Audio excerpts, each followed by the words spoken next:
People like you always have a story when the keys do not match. People like you always have a story when the keys do not match. Officer Carter Vaughn said it softly enough that the crowd could pretend it had not heard him, but clearly enough for Imani Ellis to understand the purpose of every word. He was not asking about the black Lexus parked behind her. He was not checking a document.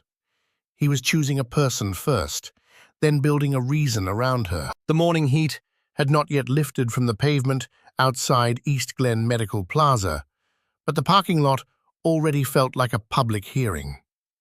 A security guard in a grey uniform stood at the front bumper of the Lexus with his feet planted wide.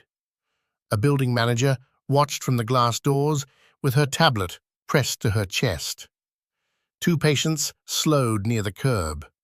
A courier pretended to sort envelopes while looking over the roof of his van. Everyone seemed to be waiting for Imani to make the kind of mistake that would turn suspicion into entertainment. Then, the first receipt arrived before anyone expected it. A dispatcher's voice came through Carter's radio, thin and flat from distance. Fulton Central to unit, plate inquiry returns to a black Lexus, registered to an Imani Ellis. No confirmed stolen hit at this time. Repeat, no confirmed stolen hit. For one breath, the parking lot lost its appetite. Imani kept both hands visible. Her keys rested on the hood where Carter had told her to place them. Her insurance card, registration, and a folded purchase receipt sat beside them in a neat stack, weighted down by her phone. The names matched. The vehicle description matched. Even the last four characters of the VIN matched the paper in front of him. Carter still reached for the handcuffs at his belt. If you believe quiet facts can outlast loud accusations, please like and subscribe, because this story begins with one woman standing still while everyone around her tries to rewrite what is already on paper. Imani looked at Carter's hand, then at his face. She did not raise her voice. "Officer, your dispatcher just said there is no confirmed stolen hit." Carter's mouth barely moved. "I heard what dispatch said." The security guard, Bruno Tate, gave a short laugh from the bumper. "Then maybe she borrowed it from somebody who has not noticed yet." That was the moment Imani understood the facts were not the problem. The problem was that the facts had arrived too early, in front of too many people, and Carter Vaughn did not want to be corrected by a black woman in a parking lot where he had already performed certainty. He stepped closer. Imani stayed still. The cuffs clicked once in his hand. Then Carter said, "Turn around until I decide what I am looking at." The whole morning had begun 17 minutes earlier, with something ordinary enough to be forgettable. Imani had driven through the east entrance of East Glen Medical Plaza at 8:29 a.m., following the small blue signs toward patient records and outpatient imaging. The plaza sat in a clean, expensive pocket of North Atlanta, where the hedges were trimmed into soft green walls, and every building seemed designed to make ordinary people lower their voices. The Lexus was clean, but not flashy. Black exterior, beige interior, a small scratch near the rear passenger door from a grocery cart the previous winter. It had been hers for nearly 8 months, purchased used but carefully maintained, with the oil change receipt tucked inside the glove compartment and a parking pass from her apartment garage hanging from the mirror. She was not there to impress anyone. She was there because her aunt's supplemental insurance packet had been misfiled, and the medical records office had told her that an in-person signature would speed up the correction. Her Aunt Naomi disliked asking for help, which meant Imani had taken the morning off, placed every document into a white folder, and left early enough to avoid being rushed. That was how she handled pressure. She gave herself room. At the parking kiosk, the attendant had looked past her shoulder and asked if the vehicle belonged to a doctor. Imani had given him the parking code from her appointment confirmation. He had scanned it, frowned slightly, and waved her through without apology. That tiny pause had not surprised her. She had learned long ago that some people used confusion as a polite mask for disbelief. Inside the garage, she parked near the walkway between the dental surgery entrance and the imaging center. Before stepping out, she followed the same quiet sequence she used every time she entered a place where she did not control the room. Keys into the side pocket, phone fully charged, wallet in the inner sleeve of her bag. Registration and insurance left in the glove compartment, but easy to reach. Appointment folder under her left arm. One glance to the nearest exit, one glance to the posted signs. Not fear, not paranoia, a habit of noticing. From the second-floor balcony, Amber Prescott saw only what she wanted to see. Amber worked in a billing office that overlooked the parking lane. She had once told a co-worker that the plaza attracted people who wandered in because the lobby looked public. She had said it lightly, with a smile that asked everyone to agree without making her explain herself. That morning, she noticed Imani unlock the Lexus, place the white folder on the passenger seat, close the door again, and walk toward the entrance. There was nothing suspicious in the movement. There was nothing secretive, hurried, or hidden. But Amber had already seen the car first and the woman second, and in her mind, the mismatch became a story. By the time Imani reached the glass doors, Charlotte Bell was standing inside the lobby. Charlotte managed tenant relations for the plaza. She wore cream-colored blazers, spoke in polished fragments, and believed the building's reputation lived in details most people did not notice. A delivery cart left near the wrong wall could irritate her for a week. A patient family waiting too long near the concierge desk could become an email about traffic flow. She was not a police officer, not a lawyer, and not a security expert, but she had the confidence of a person whose complaints were usually treated as instructions. Her eyes moved from Imani's shoes to her folder, then out toward the Lexus. "Can I help you locate a department?" Charlotte asked. The words were service language. The tone was a locked door.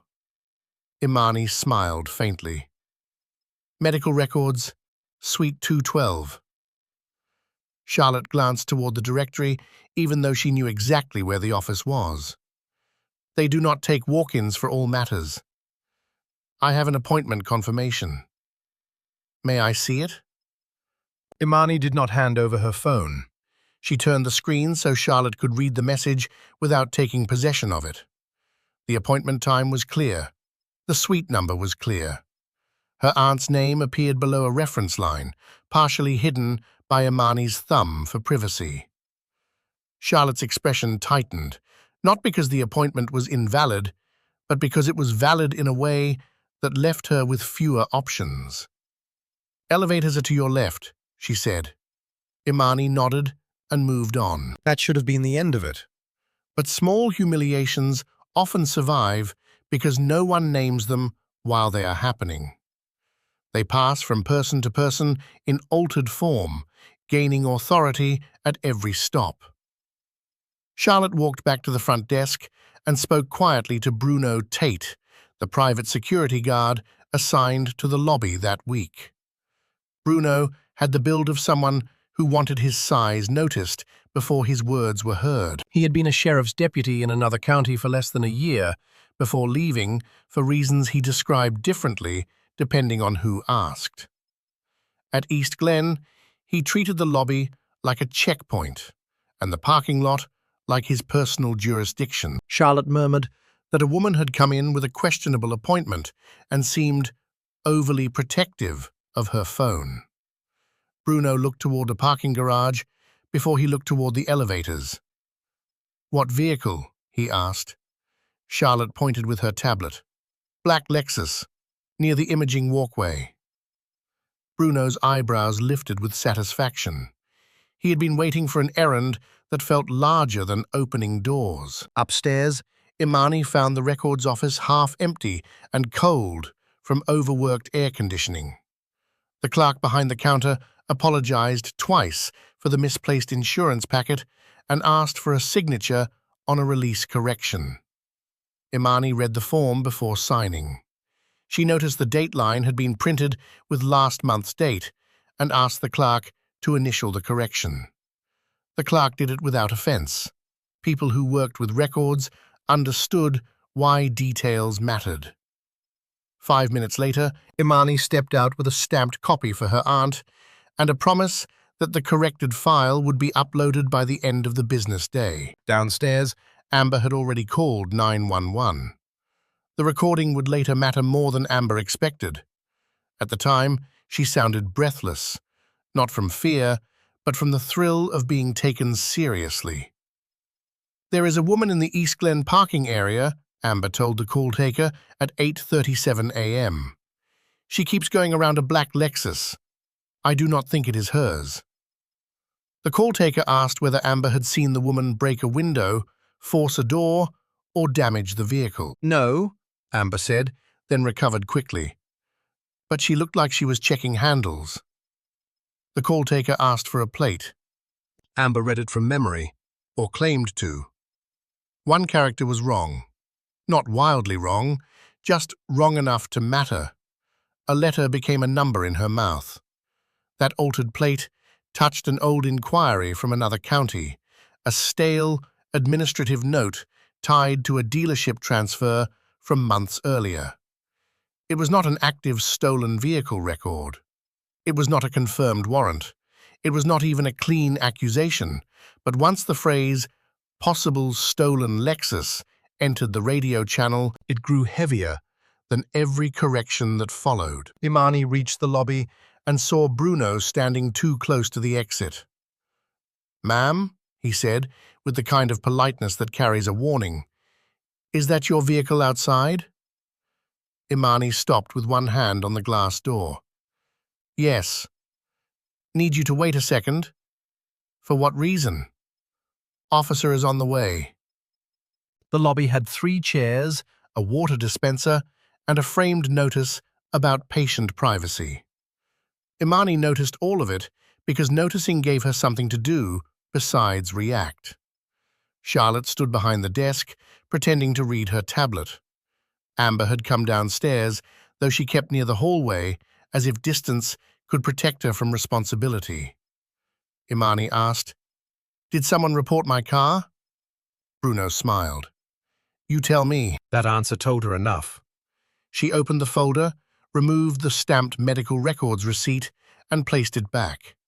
She did not reach for her registration yet, because her vehicle was outside, and she had learned that reaching too quickly around suspicious people could become its own accusation. A patrol car entered the lot at 8:42 a.m. Officer Carter Vaughn stepped out with practiced slowness. He was not the loud kind of officer. That made him more dangerous in some rooms. Loud people revealed their emotions too quickly. Carter preferred to sound tired, as if the person in front of him had already disappointed him before speaking. His uniform was clean. His face was calm. His eyes moved from Imani to the Lexus to Bruno, and by the time they returned to Imani, he had formed the shape of his conclusion. "Who has the keys?" he asked. Imani raised her right hand slightly. "I do." "Set them on the hood." She looked at the distance between herself and the car. "Am I being detained?" "For now, you are being asked to cooperate." "That does not answer my question." Carter's jaw shifted. Bruno took one step forward, eager to become useful. Carter said, "A vehicle matching this description came back with a theft concern." Imani's eyes did not leave his. "A theft concern is not the same as a stolen vehicle hit." Carter stared at her a little longer after that sentence, as if the problem had changed. A person who knew no words could be managed one way. A person who knew just enough words had to be managed another. "Keys on the hood," he repeated. Imani placed them there, then removed her registration and insurance card from the glove compartment after asking permission to open it. Carter stood close enough to see every movement. Bruno stood closer than necessary, his hands resting on his belt. Charlotte remained at the doorway.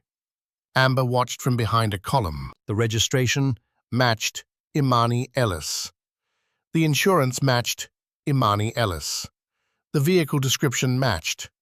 Carter read the papers once, then again, as if the second reading might produce a different owner. "This address current?" he asked. "Yes." "You live there alone?" Imani paused. "What does that have to do with the vehicle?" "It has to do with my investigation." "What specific investigation?" Carter looked toward Bruno, then back at Imani. "The one where a vehicle may not be where it belongs." The insult landed softly, but it landed. Imani took a slow breath. "The car belongs to me. The paperwork says it belongs to me. Dispatch can confirm the VIN." Carter did not like being directed toward an answer that did not help him. He keyed his radio and asked for a confirmation check. The first dispatch response came back uncertain because Amber's incorrect plate had touched the stale inquiry. Carter's posture changed immediately. It was not a full victory, but it was enough for performance.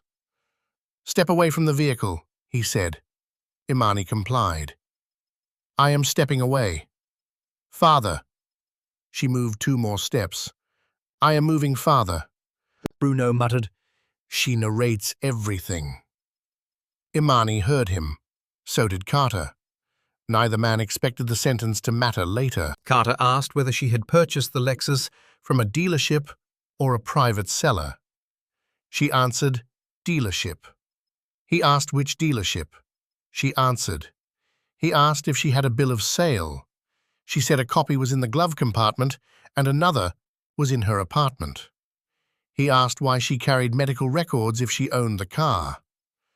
She looked at him then, not with anger, but with the weary recognition of a question designed to scatter the ground beneath her. My aunt has a records issue in this building. Charlotte stepped forward. The appointment was unusual. That was untrue, but it sounded administrative, and administrative words often disguise personal bias well enough to travel. Imani turned slightly. "You verified the appointment?" Charlotte lifted her chin. "I verified that something was on your phone." Carter's attention sharpened. "Something?" Imani answered before Charlotte could grow the doubt. "A confirmation from East Glen Medical Records. The clerk upstairs can verify I signed the correction form." Carter looked at the building, then at the car, then at the small crowd that had formed without admitting it was a crowd. He could have paused there. He could have waited for the VIN confirmation. He could have told Bruno to step back and Charlotte to return inside. He could have treated the registration as evidence instead of an obstacle. Instead, he lowered his voice and gave the line that would later open the complaint file. "People like you always have a story when the keys do not match." The keys did match. That was the point. They unlocked the Lexus, started the engine, and hung from a dealer tag with Imani's initials written on the back in faded ink. But Carter was not speaking about keys anymore. The second dispatch message arrived at 8:46 a.m., the one that should have ended the detention. No confirmed stolen hit. Registered to Imani Ellis. No active theft report. Carter heard it. Bruno heard it.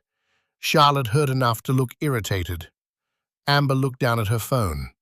Imani said, "Officer, your dispatcher just said there is no confirmed stolen hit."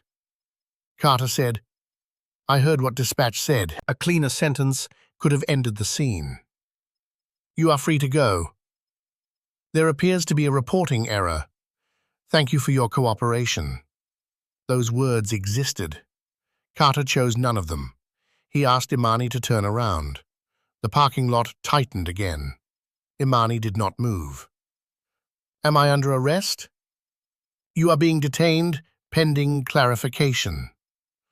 Clarification of what? The totality of the circumstances. That phrase would show up later in his report. At the moment, it floated in the air like smoke. Totality of the circumstances sounded official enough to cover the missing center, but the center remained missing. A valid registration sat on the hood. A dispatch confirmation had cleared the plate. The supposed witness had not seen a theft. The building manager had verified the appointment. The security guard had no lawful authority to block the vehicle from leaving. Imani said, I will not resist. I am asking you to state the basis. Carter stepped close. The basis is that I am not finished. Bruno shifted his stance. Maybe she needs to learn how this works. Imani turned her eyes to him. Not her body, only her eyes. Do not touch me. Bruno smiled. Nobody touched you. Then keep it that way. The words were calm, but they cut the smile off his face. He had expected fear, then anger, then disorder. Calm deprived him of all three. It also annoyed him. Carter reached for the cuffs, then stopped short of applying them. Perhaps he sensed the crowd. Perhaps he remembered the body camera on his chest. Perhaps he understood, for the first time that morning, that the radio had already created a record outside his control. Whatever the reason, he switched tactics. Sit on the curb, he said. Imani looked at the pavement. It was warm, gritty, and public. I will stand here with my hands visible. I gave you an instruction. You have my identification, registration, insurance, and confirmation from dispatch. I am not refusing to cooperate. I am asking whether sitting on the curb is necessary for officer safety or evidence preservation. Carter's eyes narrowed. The phrase was careful, too careful for the woman he had decided she was. It is necessary because I said so. That was when the first small silence opened between them.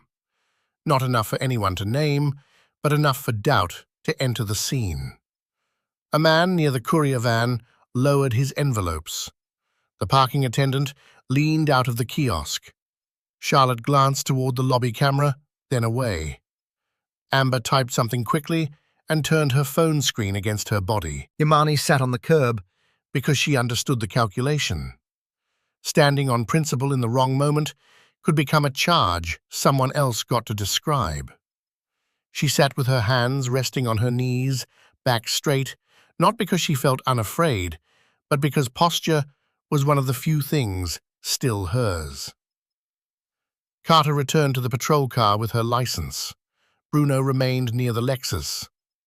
You know, Bruno said, most people who belong here do not make everything this hard. Imani looked at the painted line between parking spaces.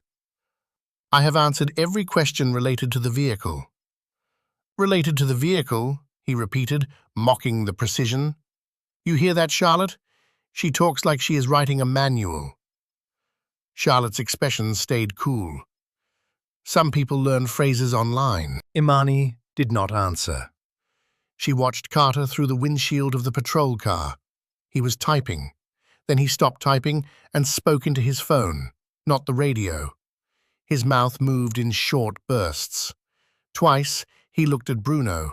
Once, he looked toward Amber. Later, no one would admit coordination.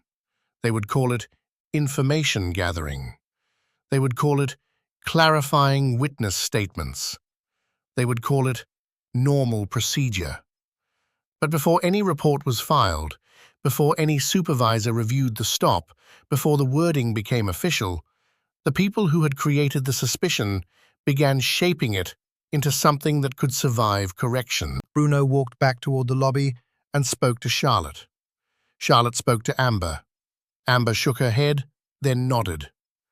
Carter returned from the patrol car with his face arranged into neutrality. We are going to verify the purchase history, he said. With whom? Imani asked.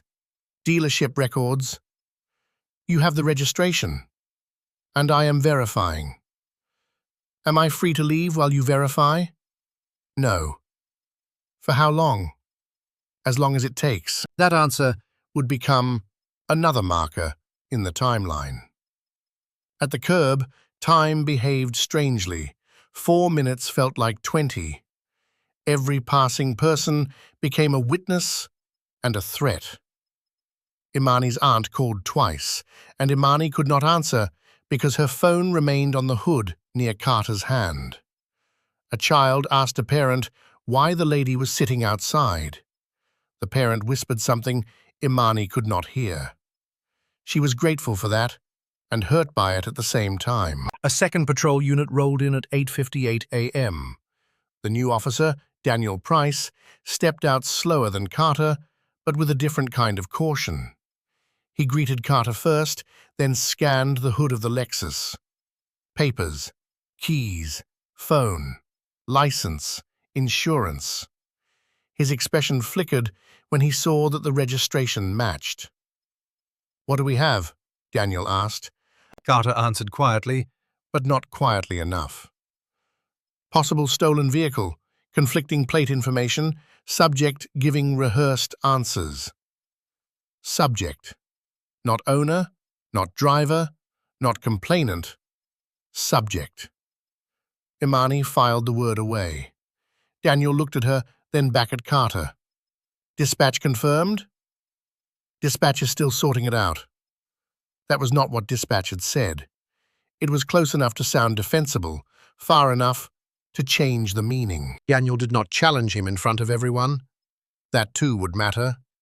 Institutions often protect themselves first through silence, not lies. Daniel stepped aside and checked the papers. Imani watched him compare the registration to her license. She saw him notice the match. She saw him notice the dealership receipt.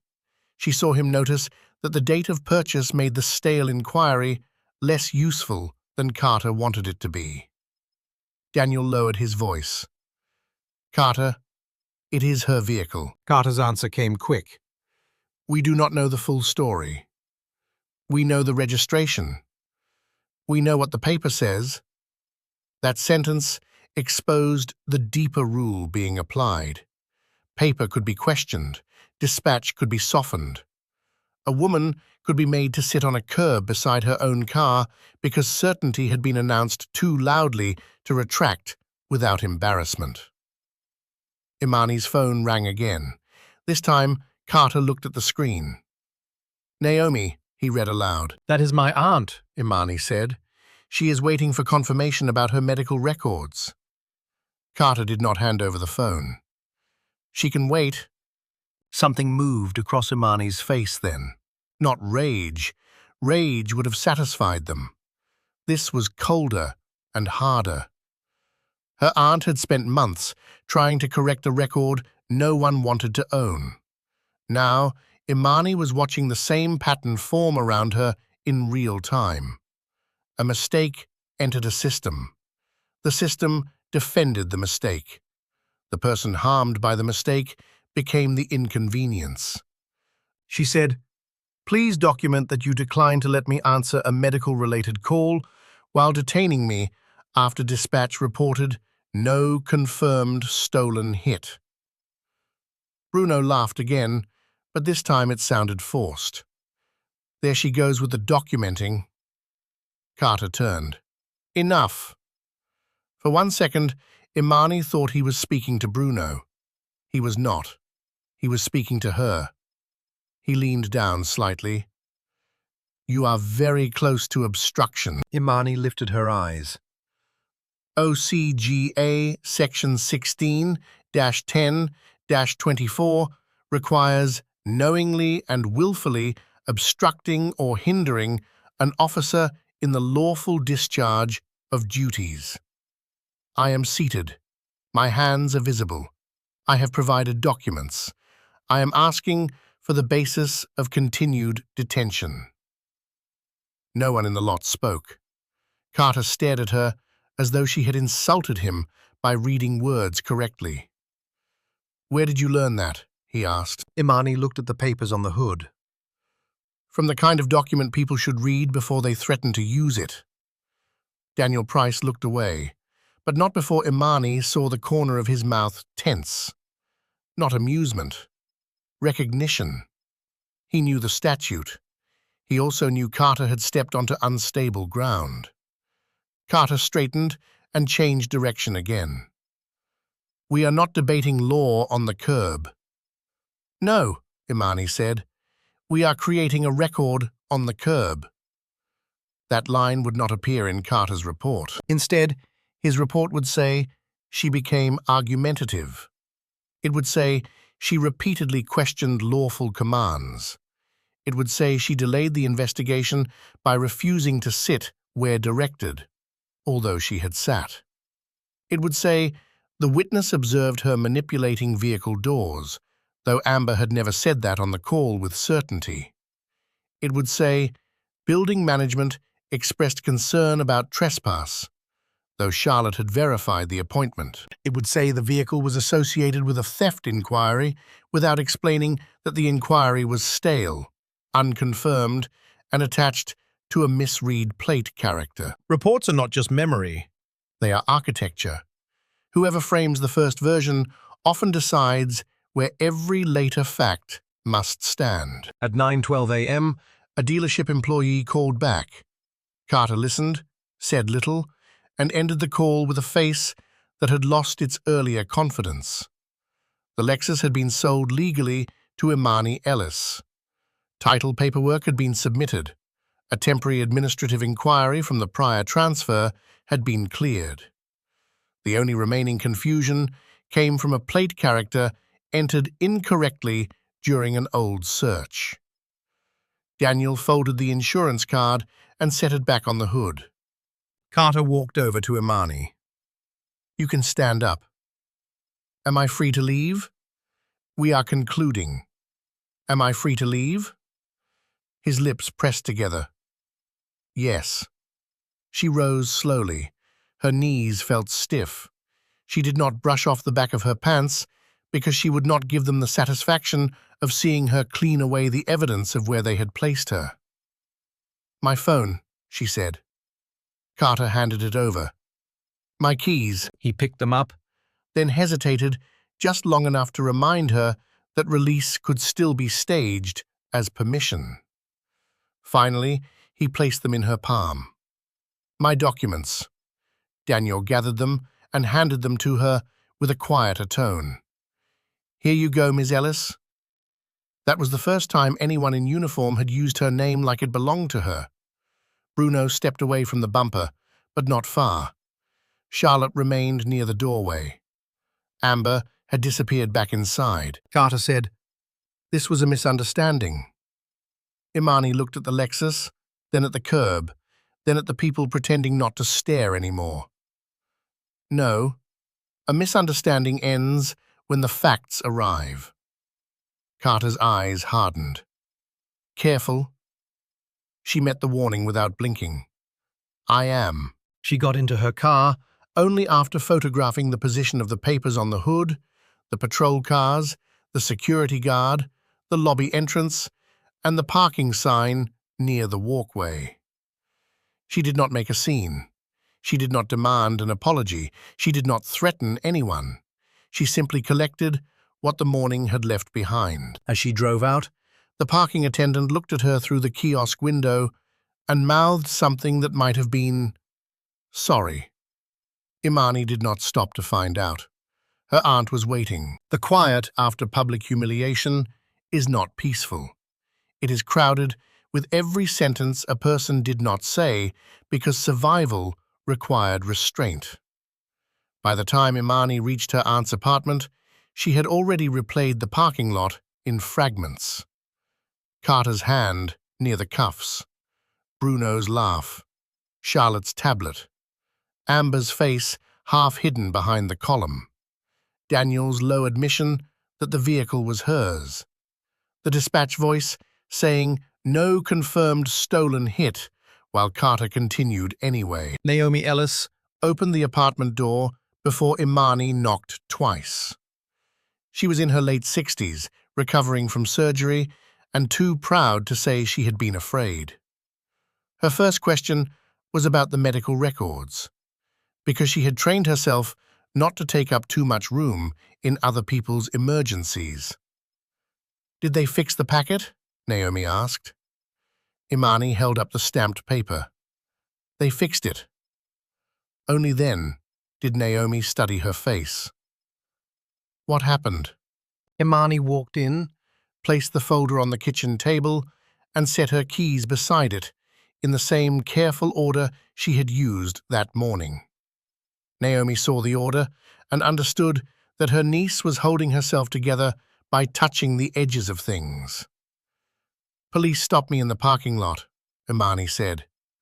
Naomi lowered herself into a chair. "For what?" "They said the Lexus might be stolen." Naomi looked toward the window. Not because there was anything to see, but because pain sometimes needs a blank place to land. "Your car." "My car." "The one you paid for?" "Yes." "The one with your name on every paper?" "Yes." Naomi closed her eyes. "And you were alone?" Imani wanted to say she was fine. The words approached, found no honest place to stand, and left. "I stayed calm." "That is not the same thing." No, it was not. Calm was what other people praised after forcing someone to need it. Calm was labor. Calm was swallowing the first honest response, then the second, then the third, until the room could mistake your restraint for comfort. Naomi reached across the table and touched Imani's wrist. "Tell me exactly." So Imani did. Not dramatically, not all at once. She told it in sequence because sequence mattered. Arrival time, parking location, Charlotte at the lobby, medical records clerk, Bruno at the door, Carter's first question, Amber's supposed observation, dispatch confirmation, the curb, the obstruction warning, the dealership call, the release. Naomi listened without interrupting until Imani repeated Carter's line about people like her having stories. At that, Naomi's hand tightened. He said that with people watching? Yes. And then called it a misunderstanding. Yes. Naomi sat back. A misunderstanding is when someone reaches for salt and grabs sugar. That man made choices. The sentence gave Imani something she had not known she needed. A clear name for the shape of the morning. Choices, not confusion, not heat, not paperwork. Choices. She opened her phone And began making notes while memory was still sharp. Naomi did not ask why. Imani wrote down times in words, names where she had them, descriptions where she did not, exact phrases inside quotation marks only when she was certain. When she reached the dispatcher's words, she slowed and wrote them as close as she could recall. No confirmed stolen hit at this time. The phrase looked almost small on the screen, yet everything depended on it. The first call from East Glen came at 2:15 p.m. Not from Charlotte, not from the records clerk, from an assistant property manager named Hannah Price, whose voice had been trained to make inconvenience sound mutual. "We wanted to follow up regarding this morning's parking area incident," Hannah said. Imani placed the phone on speaker and set it beside her notes. "I am listening. There was concern from security about vehicle access, and we want to make sure future visits are properly coordinated." Imani let the phrase sit. Future visits. Properly coordinated. The building was already shifting from what had been done to her into what she needed to do differently next time. "My visit was properly coordinated," Imani said. "I had an appointment." "Yes, we understand there was some confusion." "What confusion?" a pause. Papers moved on Hannah's end. "A staff member observed behavior that raised a concern." "What behavior?" "I do not have the full report in front of me." "Then please do not summarize it." Another pause, colder. Ms. Ellis, we are trying to be helpful. I am asking you to be accurate. Hannah inhaled softly. Security incidents require documentation. There may be a note attached to the property file. What kind of note? Internal only. What does it say? I am not able to disclose internal security notes. Does it say I stole or attempted to steal a vehicle? I did not say that. Does it say I was suspected of doing so? Hannah's voice tightened. Again, I am not reading from the report. Imani looked at Naomi, Who was watching with that same still anger from across the kitchen. Imani said, "Please preserve all records related to this morning, including lobby video, parking garage video, emails, texts, radio communications with security, visitor logs, incident reports, and any communication with law enforcement." Hannah gave a brittle little laugh. That sounds like a legal request. It is a preservation request. From an attorney? From the person your staff helped detain beside her own car. The line went quiet. Hannah recovered by retreating into policy. I will forward your concern to management. Please include the exact time of this call. We always document calls. Then document that I asked for preservation. Hannah ended politely, which meant nothing. Politeness could close a door just as firmly as rudeness. The second call came from Carter Vaughn at 4:03 p.m. from a blocked number. Imani almost did not answer, but something in her wanted to know whether the story had changed.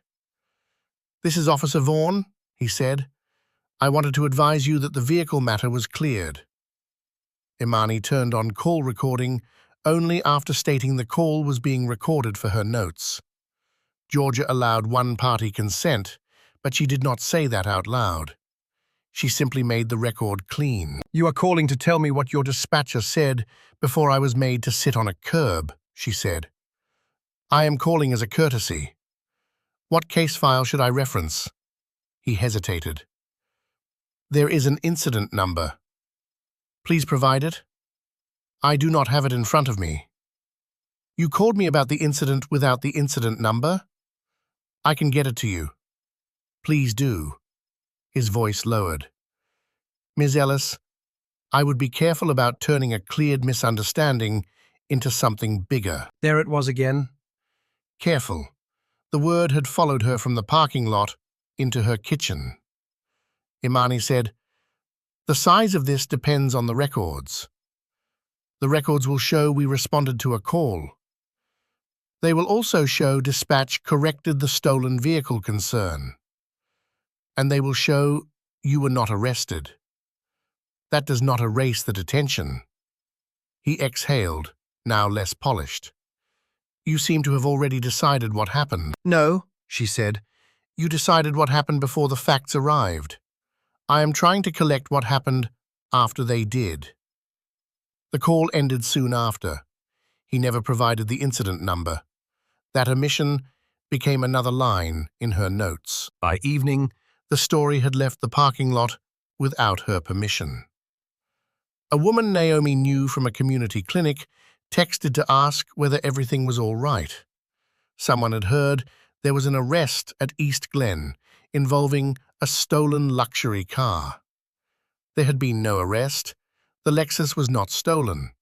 But rumor does not need accuracy. It needs shape. A black woman beside a Lexus, a police officer, a security guard, a medical plaza with polished floors.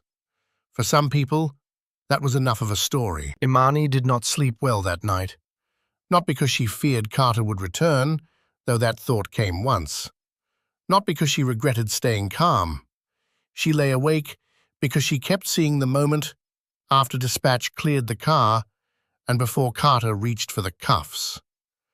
That was the clearest part, the place where discretion had shown its face. He knew enough to stop. He continued anyway.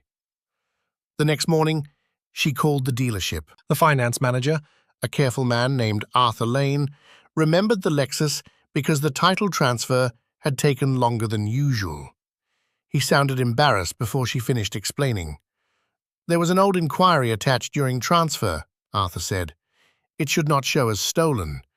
It was never a theft report on your vehicle, more like an administrative flag during dealer processing." "Can you put that in writing?" I can provide a letter confirming sale, "Transfer submission, and our notes showing no theft claim from us. Please include dates." "I can include dates." "Please include who had possession before sale." Arthur paused. "That might take a little longer, but yes." She thanked him. He lowered his voice, as if the phone itself might judge him. "Ms. Ellis, did they actually detain you?" "Yes." "With your registration?" "Yes." "With dispatch clearing it?" "Yes." Arthur went quiet. That should not have happened. It was a simple sentence, and because he had no reason to perform it, she believed him. By noon, Imani had a dealership letter, a digital copy of her purchase agreement, her insurance declarations page, photographs from the parking lot, call logs from her phone, and a written account drafted while memory was fresh. She did not know yet whether she wanted a lawyer. Wanting a lawyer felt like admitting the morning had entered her life permanently. But by late afternoon, East Glen made the decision easier. Charlotte Bell sent an email not to Imani, but to the medical records office. The clerk, uncomfortable with the tone, forwarded it to Naomi by accident while trying to explain a delay in a separate form. Naomi showed it to Imani without comment. The subject line read, "Parking security concern, June 12th. Charlotte had written, Please flag future visits involving Imani Ellis or parties connected to her file. Security reported suspicious conduct around a high-value vehicle. Police responded. While the matter appears to have been cleared, staff should avoid direct confrontation and notify management if she returns." There it was, wrapped in office language. Suspicious conduct, high-value vehicle. Police responded. Cleared, but not cleared enough to stop the stain from spreading. Imani read the email twice. Then she read it a third time, not because she needed to understand it, but because anger can make the eyes move faster than the mind. Naomi said, "They are trying to make you a risk." "They already did." "No," Naomi said, "they tried. There is a difference." That night, Imani called Xavier Miller, a civil attorney recommended by a former co-worker. Xavier did not sound like the lawyers in dramatic stories. He did not promise victory. He did not say anyone was going to jail. He asked for dates, documents, agencies, names, and whether she had been injured. He asked if she had any reason to believe body camera footage existed. She said Carter wore one. He asked whether she had requested records yet. She said no, but she had preserved her own notes. "Good," Xavier said. "Do not embellish anything. Do not fill gaps. Gaps are allowed. We request what exists." "I want the dispatch audio," Imani said. "We ask for dispatch audio, CAD log, body camera footage, incident report, supplemental reports, any supervisory review, and communications with East Glen if they exist." "Can they refuse?" They can claim exemptions depending on Status, but Georgia's Open Records Act gives a process. OCGA Section 50-18-70 and related sections are the starting point. Agencies often have 3 business days to respond, though production can take longer if records are not immediately available. Imani wrote it down. Xavier continued. For civil claims, we may eventually look at Title 42, United States Code, Section 1983, if there was a constitutional violation under color of law. But we do not start with conclusions. We start with records. What about the theft accusation? Georgia theft by taking is OCGA Section 16-8-2.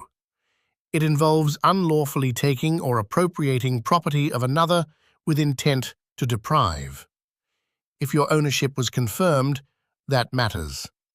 But the issue may be less about the original call and more about what the officer did after the correction. Imani looked at the dealership letter on her table. After the correction? That is where the case usually lives, Xavier said. The phrase settled into her notes like a heading she had not written. After the correction, that was the difference between a bad call and a bad detention, between a mistaken witness and an officer who refused to adjust, between confusion and conduct. The first records request went out the next morning. Xavier sent it cleanly, without drama. It asked for the incident report, radio traffic, dispatch notes, body camera footage, patrol car video if available, any CAD entries, witness statements, photographs, supervisor notes, and all communications between the responding officers and East Glen Medical Plaza relating to Imani Ellis or the black Lexus on June 12th. He copied Imani. The email looked almost plain. That plainness Gave it strength. East Glen received its own preservation letter. That one requested lobby footage, parking footage, security incident notes, emails, texts, visitor logs, communications with Amber Prescott, communications with Bruno Tate, and any file flag connected to Imani or Naomi. Charlotte did not respond directly. Hannah Price sent a formal acknowledgement, saying the plaza would review and handle according to applicable policy. Xavier noted the sentence and told Imani not to expect cooperation without pressure. For 3 days, nothing visible happened. that was its own kind of pressure. The public drama had lasted less than an hour. The consequences stretched. Imani went to work, answered routine emails, bought groceries, checked on Naomi, and kept finding pieces of the parking lot hidden inside ordinary moments. A key ring, clinking against a counter, made her think of Carter ordering her to put the keys on the hood. A security guard near a pharmacy entrance made her shoulders tighten. A black Lexus passing in the opposite lane Made her glance twice before she caught herself. On the 4th day, Bruno Tate appeared in the story again. He had written his security incident report At 11:40 p.m. on the night of the detention, many hours after the facts were supposedly cleared. It did not say Imani owned the car. It did not say dispatch found no confirmed stolen hit. It did not say Carter returned her keys. It said, unknown female observed near high-value vehicle. Subject gave inconsistent explanations. Officer Vaughn detained subject for investigation. Vehicle status unresolved at time security cleared scene. Vehicle status Unresolved. That phrase was false in the way careful people prefer falsehoods. It did not shout, it leaned. It left out the dispatch confirmation and let the omission do the work. Xavier called it strategic ambiguity. Naomi called it a lie, wearing a tie. Imani said nothing at first. She read Bruno's report while sitting at her kitchen table, the same place she had built her timeline. She noticed that Bruno wrote unknown female, even though Carter had her license. She noticed inconsistent explanations without listing a single inconsistency. She noticed that the report time came after Charlotte's email to staff. Most of all, she noticed that Bruno claimed security cleared the scene before vehicle status was resolved, even though he had stood at the bumper when dispatch cleared it. That report did not come from memory. She finally said. Xavier asked, "What do you mean?" Somebody wrote it to fit the officer's version. Maybe, maybe not. We need the police report before we say that. The police report arrived 2 days later. It was worse because it looked better. Carter Vaughn's writing Had the smoothness of someone who knew which words survived review. He did not say he accused Imani outright. He said he responded to a suspicious vehicle complaint. He did not say dispatch cleared the plate before he continued the detention. He said dispatch provided evolving information. He did not say Imani offered registration immediately. He said she produced documents after repeated requests. He did not say she sat on the curb after asking whether it was necessary. He said she resisted positioning instructions and had to be redirected. He did not quote, "people like you." He did not mention Bruno's joke. He did not mention Charlotte's verified appointment. He did not mention Amber's incorrect plate character. At the end, he wrote, Subject was released without incident after ownership could not be disproven. Imani read that line aloud once. Ownership could not be disproven. Not ownership was confirmed, not vehicle belonged to Imani Ellis, not no theft report existed. Could not be disproven, as if her ownership were a rumor that had barely survived his suspicion. Xavier stayed quiet long enough for her to finish feeling the insult. Then he said, "That phrase helps us." "How?" "It shows the posture." He framed your ownership as something he failed to disprove, not something the records established. He made it sound like I escaped a charge. Yes, that may matter. Imani wanted matter to mean repair. Xavier used matter the way lawyers use it, carefully, without promising more than a record could carry. She respected that and hated it at the same time. The CAD log came next, and its language cut through the fog. Computer-aided dispatch did not care about pride. It listed time entries in blunt fragments. 8:37 a.m., caller reports suspicious person near black Lexus. 8:39 a.m., plate provided by caller, possible administrative flag. 8:42 a.m., unit arrives. 8:46 a.m., registration return, Imani Ellis, no confirmed stolen hit. 8:51 a.m., unit requests additional verification. 9:12 a.m., dealership confirms lawful sale.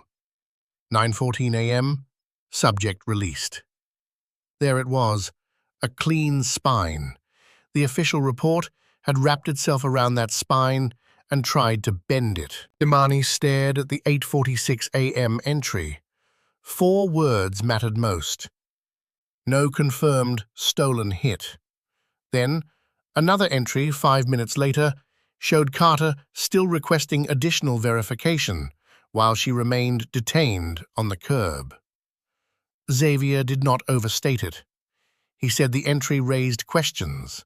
He said the continued detention needed legal analysis. He said courts examine facts closely. But even in his careful language, Imani heard what he did not need to say. The facts were beginning to tell a different story. East Glen reacted before the city did. Charlotte sent a second internal email, this time to Hannah Price and the building's regional operations contact, a man named Fletcher Ward. The email arrived to Imani weeks later through a partial production, but its subject line would become one of the first true breadcrumbs that the plaza had understood the risk early.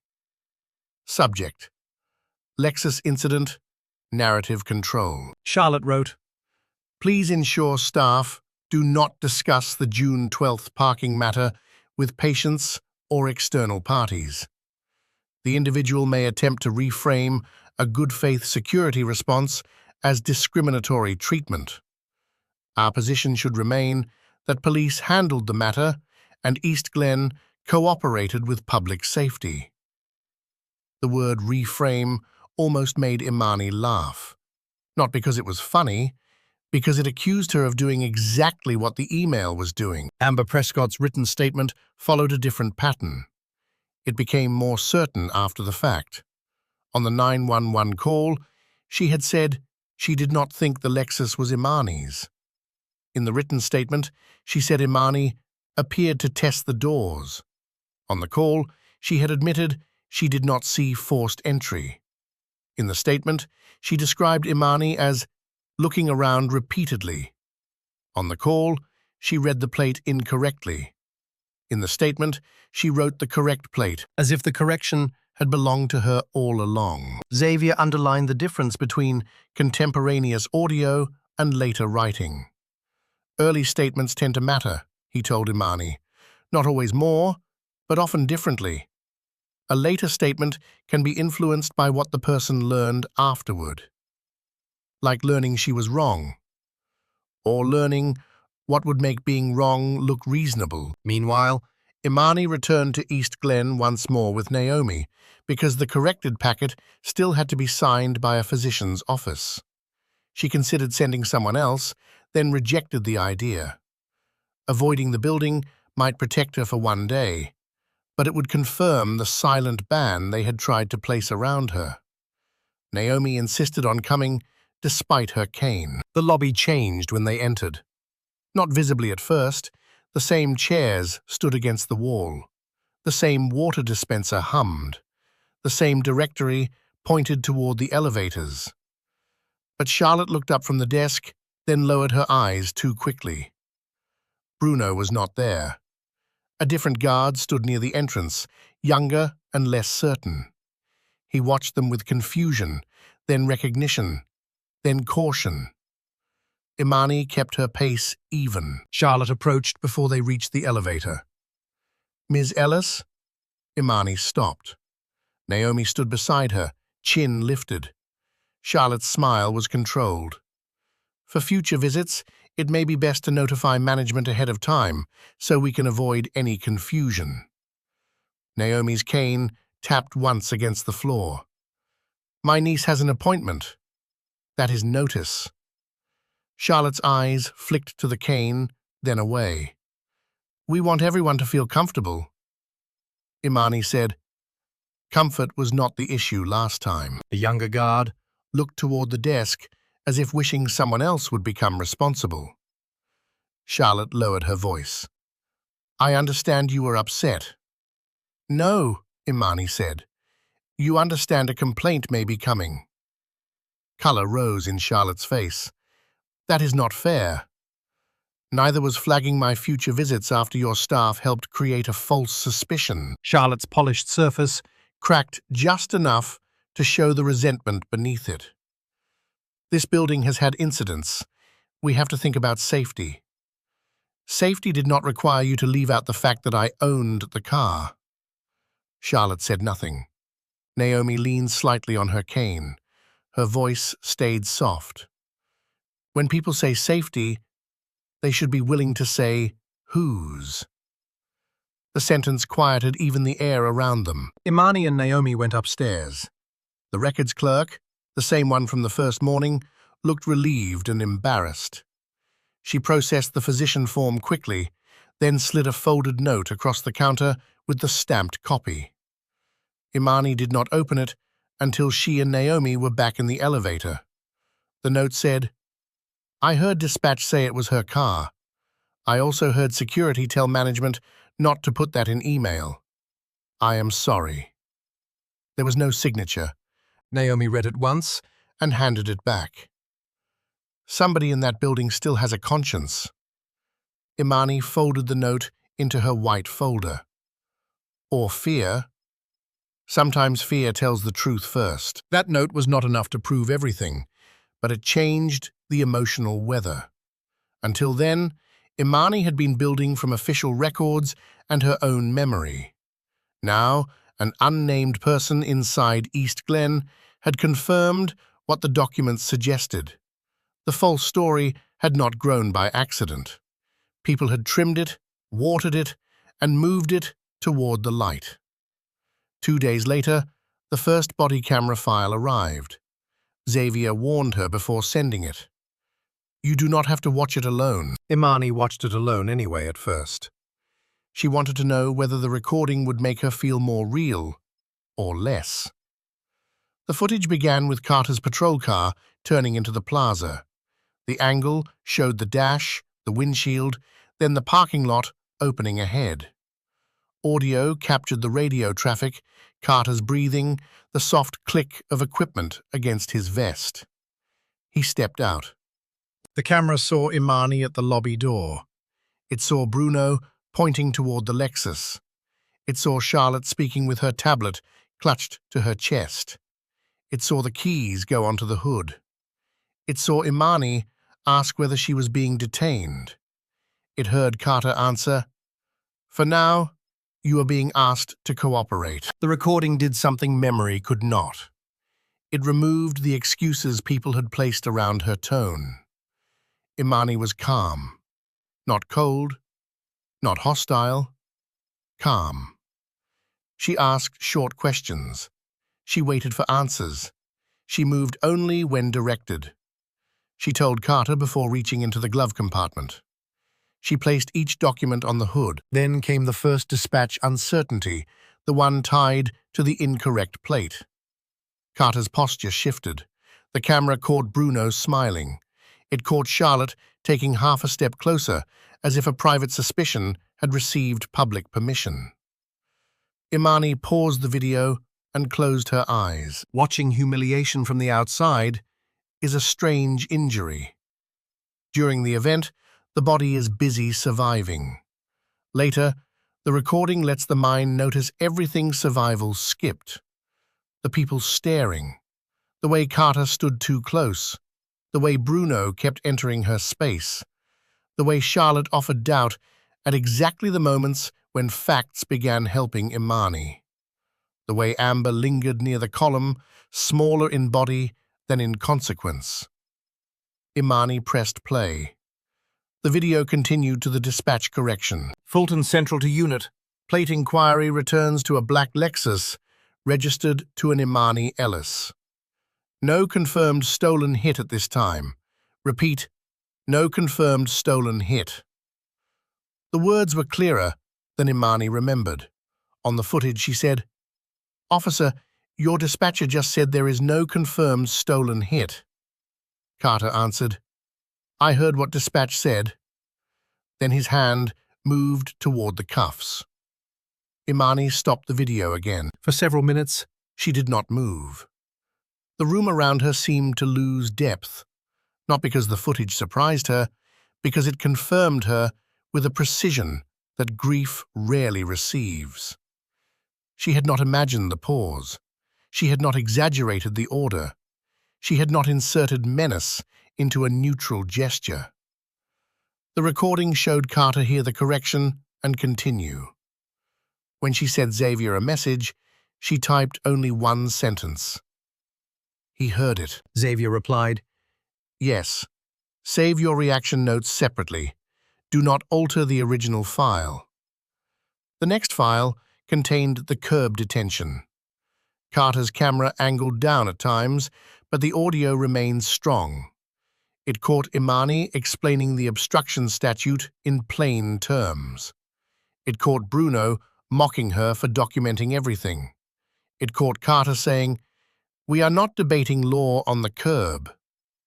It caught Daniel Price telling Carter in a low voice, "It is her vehicle." That line hit differently from the dispatch audio.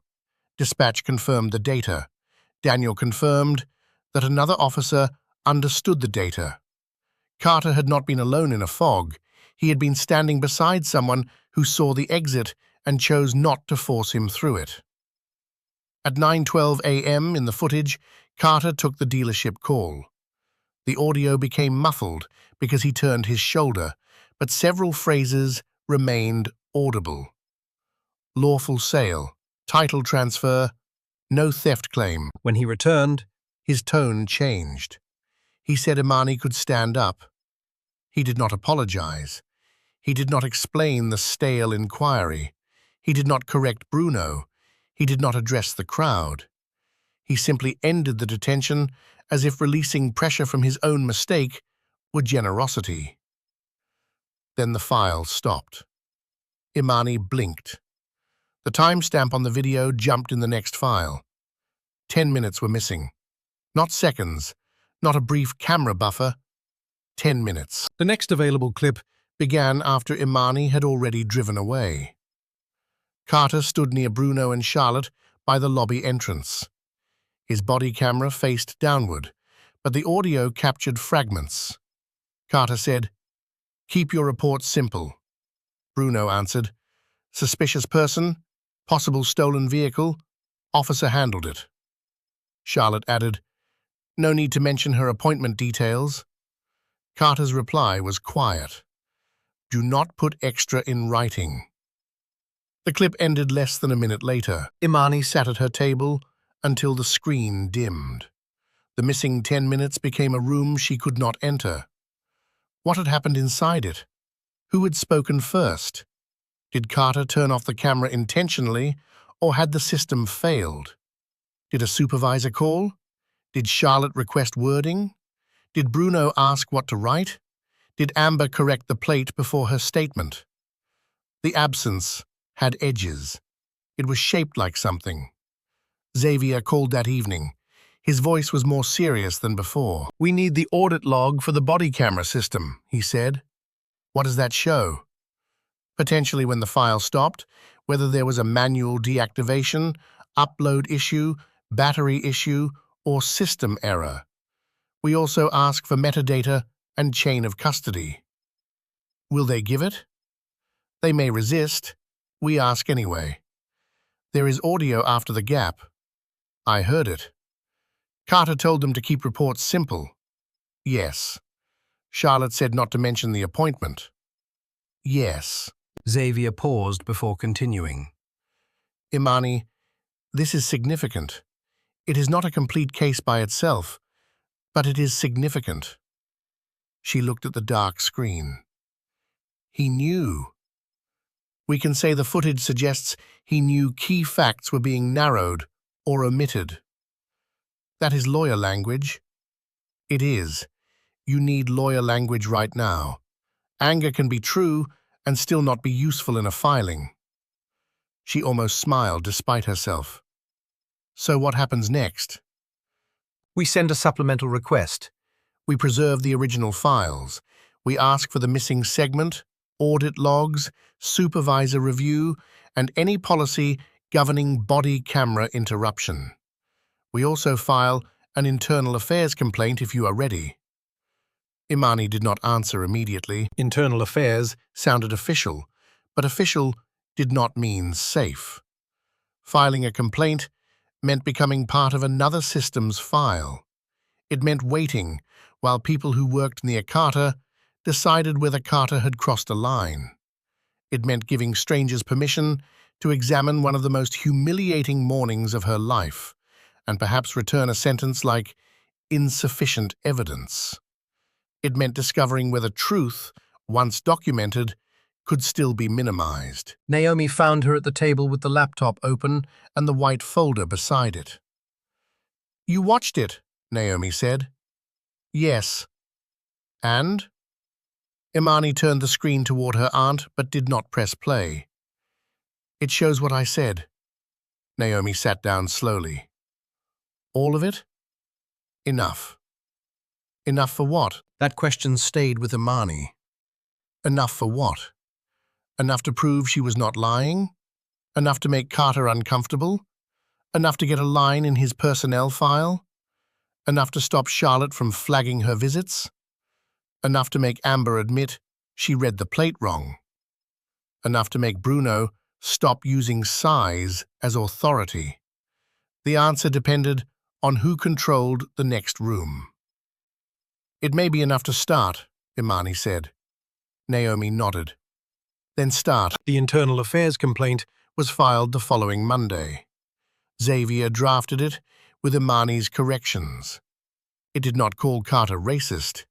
It did not call Bruno a liar. It did not accuse Charlotte of crimes. It listed facts in order and attached records. It identified the detention after dispatch clearance. It identified the obstruction threat despite compliance. It identified inaccurate report language. It identified the missing body camera segment. It identified post-incident coordination captured on audio.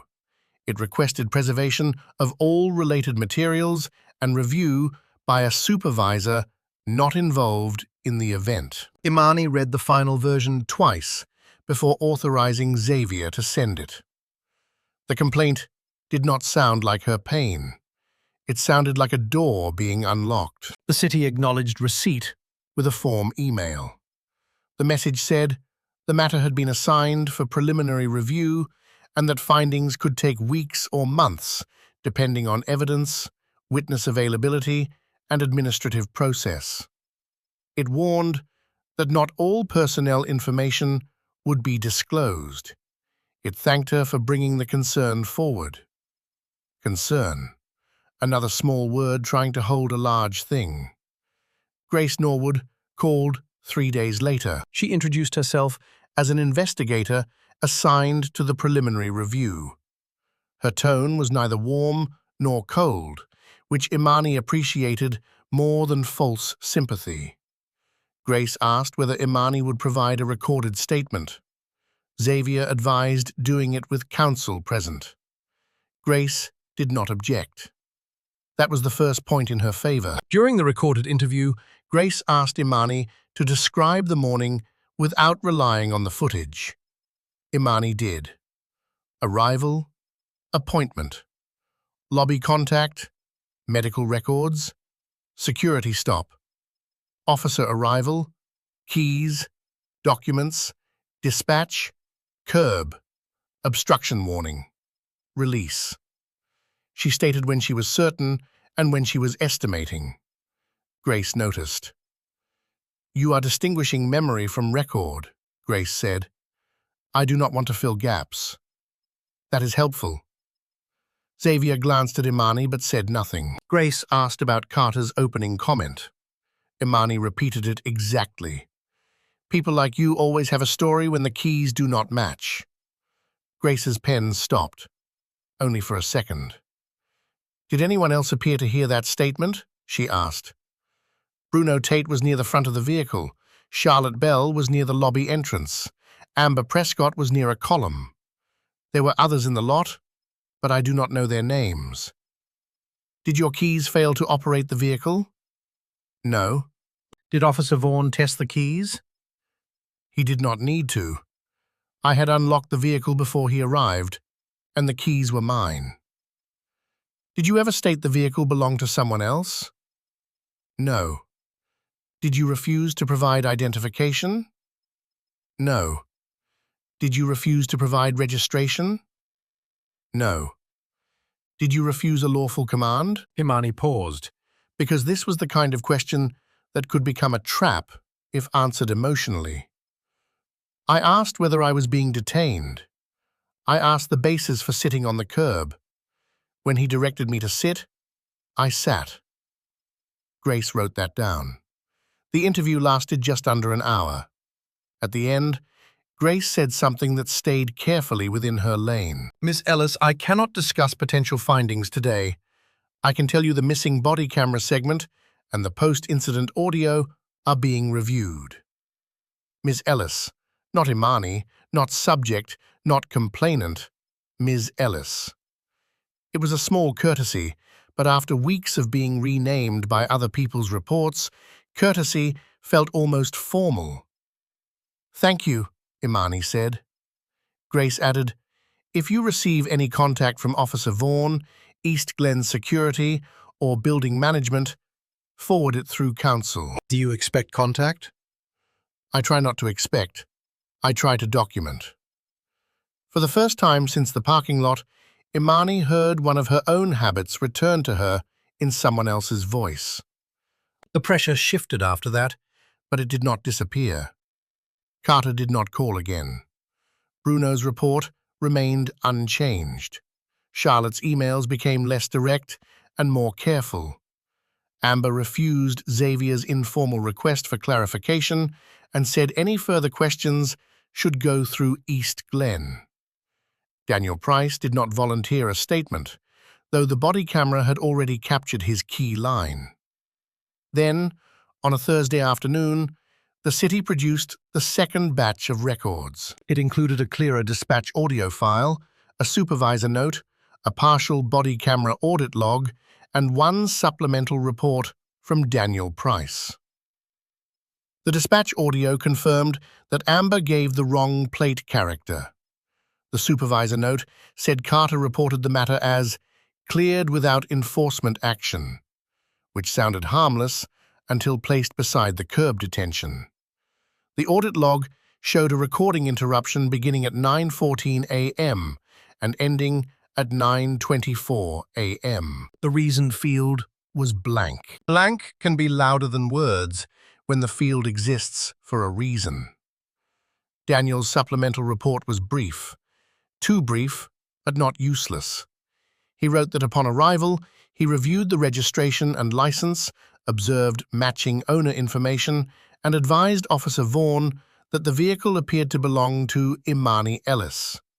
He did not criticize Carter. He did not mention the cuff gesture. He did not mention Bruno.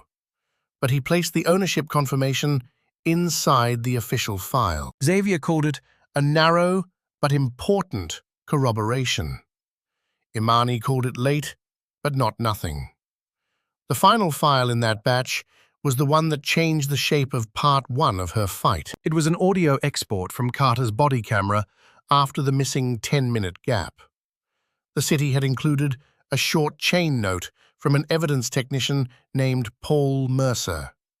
The note stated that the footage had been downloaded from the department's server on June 16th, retained under the East Glen Plaza incident file, and exported in response to the Open Records request. It also said the recording gap appeared in the uploaded source file, not merely in the export copy. In other words, The missing segment was missing before anyone sent it to Imani. Xavier asked her to listen while he stayed on the phone. The audio began with static from movement, then Carter's voice, lower than before. "Keep your reports simple." Bruno replied, "Suspicious person, possible stolen vehicle. Officer handled it." Charlotte said, "No need to mention her appointment details." A faint sound followed, perhaps Amber, perhaps someone else. Carter said, "Do not put extra in writing." Then Bruno chuckled. "What about her little speech on the curb?" Carter answered, "Argumentative.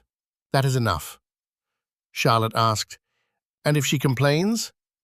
Carter said, "People complain. Records close." The words did not sound dramatic. That made them worse. He spoke like a man describing weather. Xavier stayed silent for several seconds after the clip ended.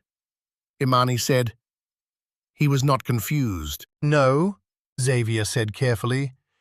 "That clip supports an argument that he understood the reports could be shaped." "Say it plainly once." Xavier exhaled. "Plainly, it looks bad for him." Imani closed her eyes. The victory of being believed Does not arrive clean. It carries grief with it. Because proof means the harm was real. Proof means the version you feared was not exaggeration. Proof means you were right to replay the moment, right to save the records, right to resist the soft pressure to move on. Naomi came into the kitchen and saw her face. "What did they send?" she asked. Imani played the clip. Naomi listened without moving. When Carter said, "People complain. Records close," Naomi placed one hand on the back of the chair. After the clip ended, she said, "Not this one." The next morning, Xavier sent a supplemental letter to Internal Affairs. It referenced the body camera audio by date, file name, timestamp, and chain note. It asked why the recording interruption occurred, who had access to the device before upload, whether Carter reported any equipment failure, whether policy required explanation for deactivation, and whether supervisors reviewed the post-incident coordination before closing any initial report. He also requested preservation of East Glen's internal emails discussing narrative control, future visits, and security concern. He did not demand arrests. He did not claim the case was over. He did not promise Imani that the system would punish everyone. He did something more useful. He forced the next decision-maker to answer a narrower question. What did Carter Vaughn know? And when did he know it? While the complaint moved into preliminary review, East Glen made its first real concession. Not an apology, not accountability, a concession. Hannah Price emailed Xavier to say the plaza would remove any internal visitor flag associated with Imani Ellis or Naomi Ellis pending completion of review.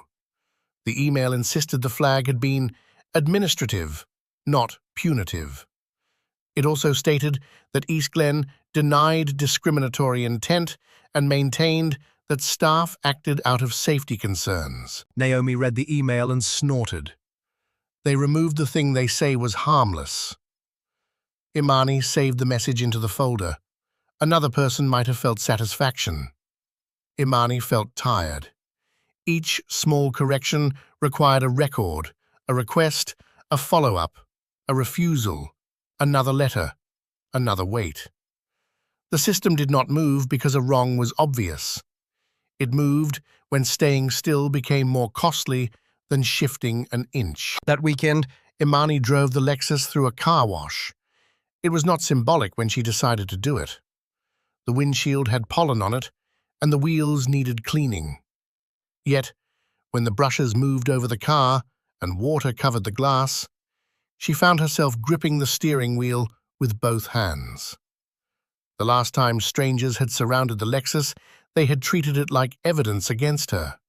Now, she sat inside it alone, listening to water strike the roof, reminding herself of something simple. this was her car. The title said so. The purchase agreement said so. The insurance said so. The keys said so. The dispatch log said so. The body camera said so. The only people who had needed more were the people who benefited from doubt. When she returned home, a message from Xavier waited. "Call me when you can." She called before taking off her seatbelt. Xavier answered on the second ring. Internal Affairs located another witness. Who? A courier Who was parked near the van lane. Name is still being withheld from us for now. He apparently gave a statement saying he heard dispatch clear the vehicle and saw Officer Vaughn continue the detention. Imani leaned back against the headrest. Xavier continued. He also said the security guard was joking about you before the officer arrived. Bruno. Yes. What happens now? Grace Norwood has enough to move from preliminary intake to a formal administrative review. That does not mean a finding yet. It means they are not dismissing it at intake. Not dismissing it at intake. Again, not justice. A doorway. A narrow one. Imani looked at the steering wheel, at the Lexus emblem, at her own hands resting where Carter had once ordered them to be visible. Does Carter know? She asked.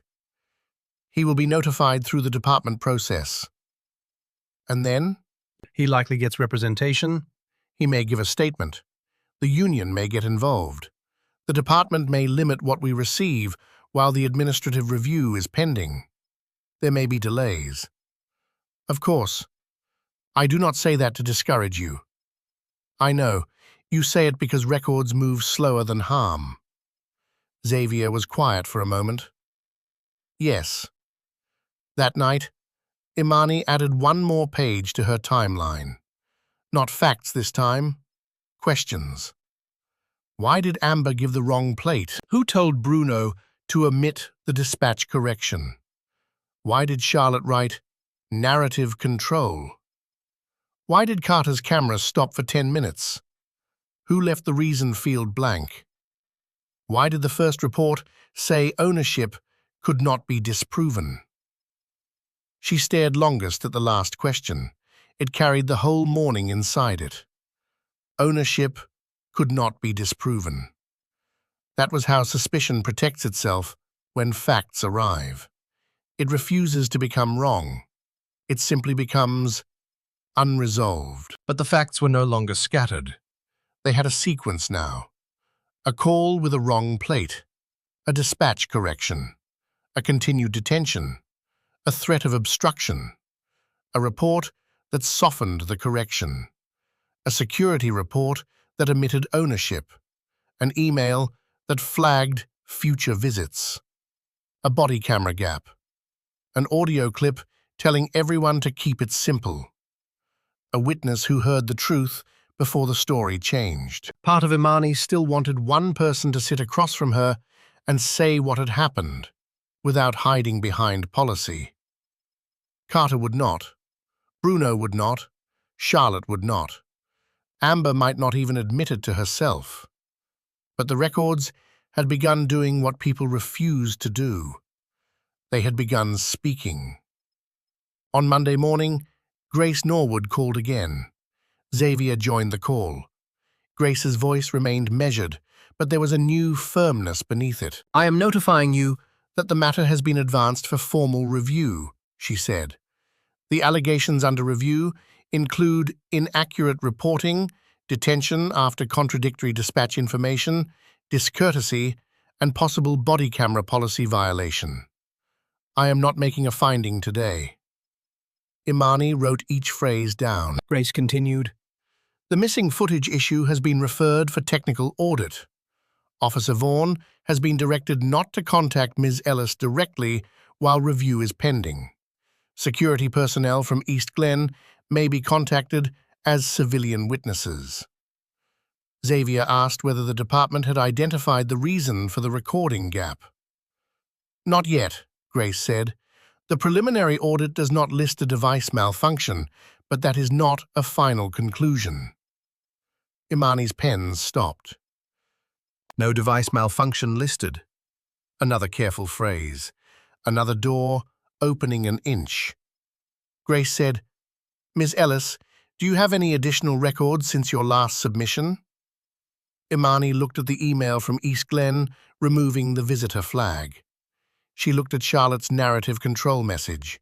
She looked at Naomi's stamped medical packet. She looked at the folded, unsigned note from the records clerk.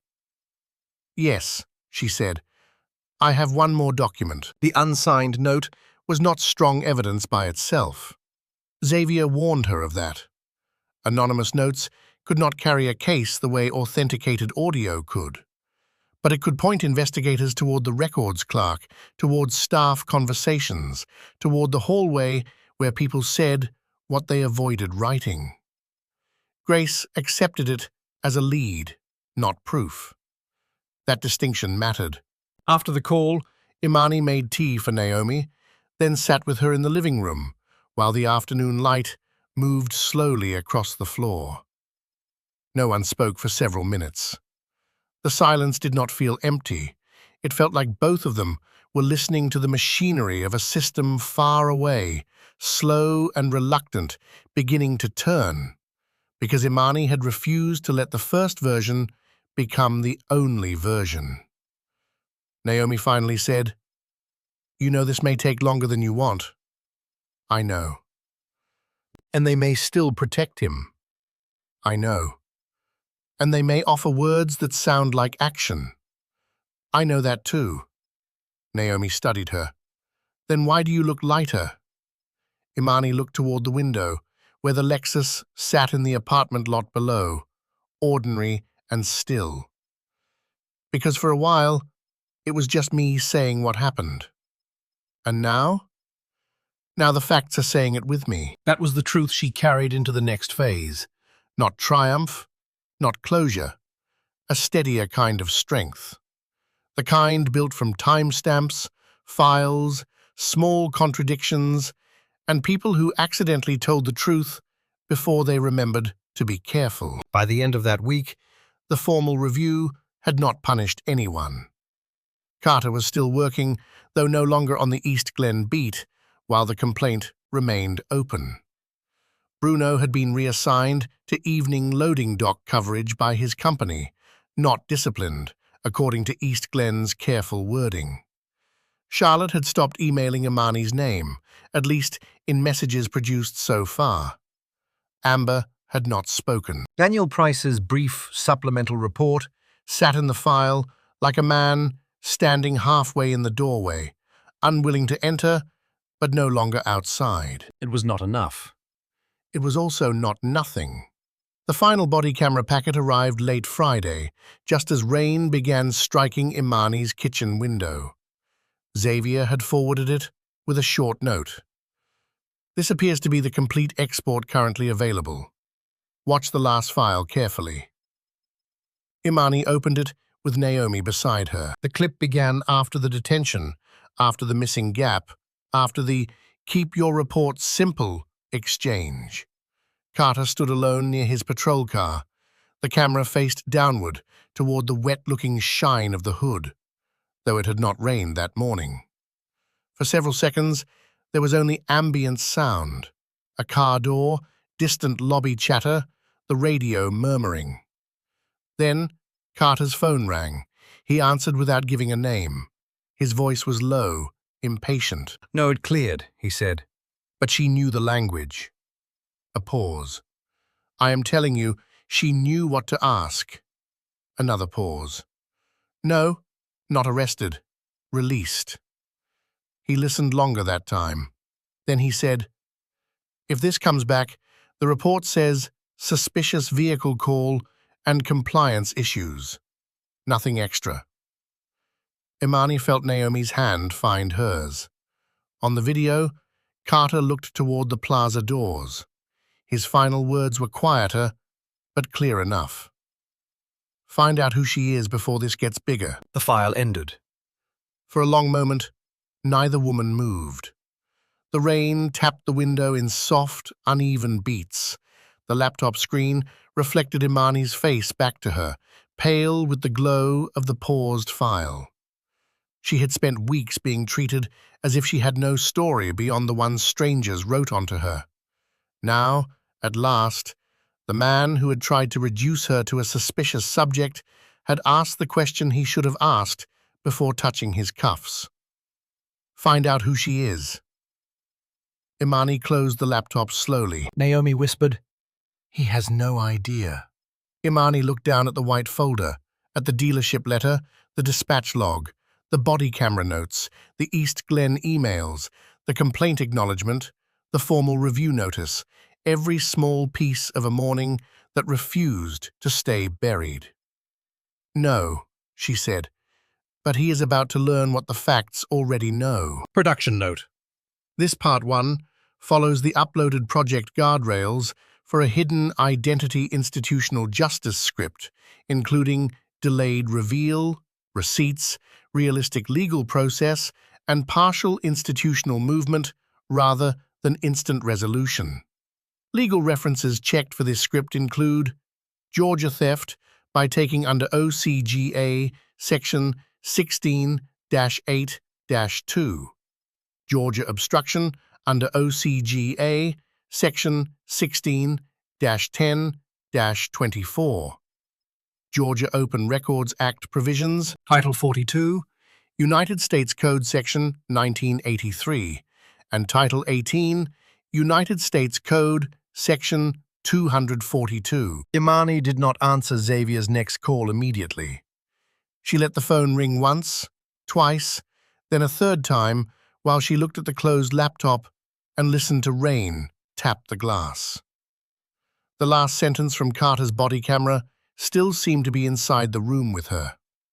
"Find out who she is before this gets bigger." For weeks, people had treated that question as if it were a weapon they could use against her. Who was she to own that car? Who was she to ask for the basis of a detention? Who was she to know the difference between a confirmed stolen hit and a stale inquiry? Who was she to preserve records, request logs, and refuse the neat little story they had prepared for her? When she finally answered, Xavier did not waste time. "The city just changed posture," he said. Imani looked at Naomi, who had not moved from the kitchen chair. "What does that mean?" "It means they are not treating this as a routine discourtesy complaint anymore. Grace Norwood asked whether you are available for a formal evidence conference next week. Internal Affairs, City Risk Management, Counsel for the Department, and a representative from East Glen's insurer will attend.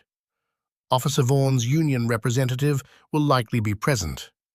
They want to review the timeline before the disciplinary panel makes preliminary findings. Naomi's eyebrows lifted. All that for a misunderstanding? Imani repeated the line softly enough that only Naomi heard it. People complain. Records close. But this record had not closed. The evidence conference Took place the following Tuesday morning in a municipal building with beige walls, quiet elevators, and a reception desk where nobody smiled unless required. Imani arrived in a navy dress, flat shoes, and a plain black folder. Xavier walked beside her, carrying 2 binders and a laptop case. Naomi wanted to come, but Imani asked her to rest. This room would require patience, not witnesses of the heart. Carter Vaughn was already Seated when she entered. He looked smaller indoors, away from the patrol car, away from the curb, away from Bruno's eager laughter and Charlotte's polished doubt. His uniform was pressed. His face carried the careful emptiness of a man coached not to react. Beside him sat a union representative with a yellow legal pad. Across from them, Grace Norwood arranged exhibits in order. City Council checked a laptop. A risk manager whispered to a woman from East Glen's insurer. Charlotte Bell sat at the far end of the table, Not as a decision-maker, but as a civilian witness waiting to be questioned. Bruno Tate was outside in the hall. No one greeted Imani. Casually. That was fine. Casual had done enough damage already. Grace began by explaining Explaining the process. This was not a criminal trial. No one would be sentenced in that room. No one would be fired before the review concluded. The purpose was to evaluate potential policy violations, inaccurate documentation, detention concerns, and the body camera interruption. Any criminal referral, if considered, would be separate and handled by prosecutors, not by Imani. Any civil claim would follow its own track. Xavier nodded. Understood. Carter's union representative added, Officer Vaughn maintains that he responded to a legitimate call and acted within discretion based on evolving information. Imani looked at the table, not at Carter. Evolving information had become his favorite disguise for corrected information. Grace played the dispatch audio first. Amber's call filled the room. Suspicious woman. Black Lexus. Not sure it was hers. No forced entry. No broken glass. A plate read wrong by one character.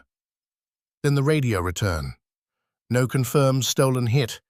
Registered owner, Imani Ellis. The room stayed still. Grace then played the body camera footage. Keys on the hood. Registration on the hood. Imani's voice asking whether she was detained. Carter saying he heard dispatch. Carter reaching toward the cuffs. Imani sitting on the curb. Carter warning obstruction. Daniel Price's low sentence. It is her vehicle. When the video paused, City Council asked Carter, at that point, what specific fact supported continued detention? Carter leaned back slightly. The call came in as suspicious activity around a high-value vehicle. There was a plate discrepancy. I had to make sure the vehicle was not involved in a theft. Grace's pen moved. After dispatch stated there was no confirmed stolen hit, the scene was not fully resolved. Xavier spoke calmly. Was Ms. Ellis attempting to leave? Carter looked at him. She was questioning instructions. That was not my question. The union representative started to object, Then stopped, because this was not a courtroom, and everyone in the room understood the difference. Carter answered, no, she was not physically leaving. Was she threatening anyone? No. Had she produced documents matching the vehicle? She produced documents. Matching the vehicle? Carter's jaw tightened. Yes. Grace moved to the next exhibit. Carter's report appeared on the screen with the phrase highlighted in yellow. Ownership could not be disproven. Grace asked him why he chose that wording. Carter said, "Because the investigation did not establish theft." Xavier turned one page in his binder. "That answer is different from the wording. Your report did not say theft was not established. It suggested Ms. Ellis's ownership remained doubtful." Carter's union representative said, "The officer is not a title examiner." Imani finally lifted her eyes. "No, but he was told by dispatch, shown registration, shown insurance, told by another officer, and later told by the dealership. How many people had to say my car was mine before the report could say it plainly?" No one answered quickly enough to make silence harmless. Then Grace moved to the post-gap audio. "Keep your report simple. No need to mention her appointment details. Do not put extra in writing. Argumentative. That is enough. People complain. Records close." The sound quality was imperfect, but the meaning was not. Charlotte stared down at her hands. Carter's face remained still, but a red line had appeared along his neck. The risk manager stopped whispering. Even the union representative did not write for several seconds. Grace asked, "Officer Vaughn, were you aware your body camera was recording during that exchange?" "I do not recall." "Did you intentionally deactivate it during the missing interval?" "No." "Did you report a malfunction?" "I did not notice one at the time." "Did you later review your footage before completing your report?" Carter hesitated. "Not fully." Grace marked something in her notes. The technical audit came next. The evidence technician had found no logged battery failure, no automatic shutdown marker, and no documented upload corruption. The gap existed in the source file. The reason field was blank. The department could not yet conclude intentional deactivation, but the absence of a malfunction marker made the gap a policy concern. That was when Xavier stood. Not dramatically, but with the deliberateness of a man who knew the room had arrived at the place where Imani's silence had to end. "My client has refrained from identifying her professional background because it was not relevant to whether she owned her vehicle," he said. "But Officer Vaughn's recorded statement, asking others to find out who she is, makes it relevant to motive, assumptions, and credibility."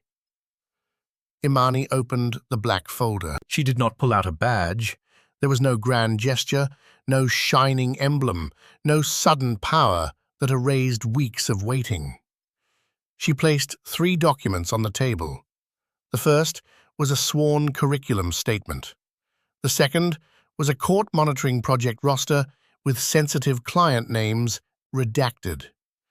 The third was a current professional certification summary. Xavier continued, Imani Ellis is a senior evidence integrity and civil rights compliance reviewer. For 9 years, she has evaluated law enforcement documentation, body camera retention, detention narratives, and policy compliance for court-appointed monitoring teams and municipal reform projects. She has trained agencies on report accuracy and chain of custody review. She did not announce that in the parking lot because citizens should not need specialized credentials to have their ownership records believed. The room changed without anyone moving. Carter looked at the documents, then at Imani, and for the first time since the parking lot, she saw real uncertainty in him. Not remorse, not yet. Something more basic. He had mistaken restraint for ignorance. He had mistaken her careful questions for lines learned online. He had mistaken quiet for weakness. And now the record was teaching him the cost of that error. Grace read the certification summary. "Ms. Ellis, is this why you used the phrase evidence preservation with East Glen?" Yes. And why you distinguished memory from record in your statement? Yes. Did you ever tell Officer Vaughn your professional background during the incident? No. Why not? Imani folded her hands. Because the facts were enough. Or they should have been. That sentence landed harder than anger would have. Charlotte was questioned next. At first, she stayed inside polished language. She said safety. She said concern. She said staff comfort. She said high-value vehicle. Grace let her speak until the words began circling back on themselves. Then, Grace placed Charlotte's email on the screen. Subject: Lexus incident, narrative control. Charlotte's lips parted slightly. Grace asked, "Why did you use the phrase narrative control?" Charlotte swallowed. "It was an internal communication. I meant consistency." Consistency with what? With our understanding. Your understanding that Ms. Ellis owned the vehicle? Charlotte looked toward East Glen's insurer. The insurer looked at the table. Charlotte said, "At that time, there was still confusion." Grace clicked to the dispatch transcript. "This correction occurred before your email." Charlotte had no clean answer. She chose the safest bad one. "I was relying on security." Bruno Tate was brought in after her. He filled the doorway the way he had filled the space in front of the Lexus, but the room did not reward size.